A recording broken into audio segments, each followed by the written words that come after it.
Guys, I M A medical student. শীতের শেষ এবং বসন্তের শুরু, এই সময় ম্যাক্সিমাম বাচ্চাদের সর্দি কাশির প্রবণতা দেখা যায়।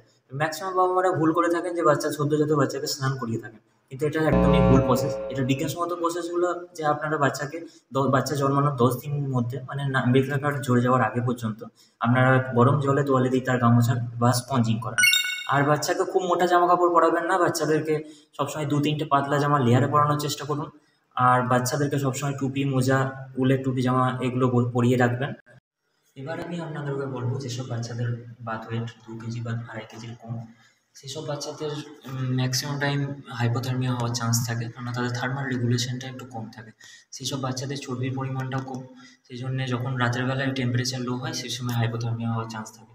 তো আপনারা রুমের ভেতরে ইলেকট্রিক হিটার বা অন্য কোনো উপায়ে রুমকে গরম রাখার চেষ্টা করুন।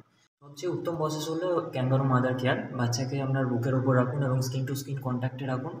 আর বাচ্চাকে বেশি বেশি করে ব্রেস্ট ফিডিং করান। আপনার বাচ্চার সুন্দর শৈশবের জন্য যত্ন নিন এবং আপনারাও ভালো থাকুন, সুস্থ থাকুন। Thank you.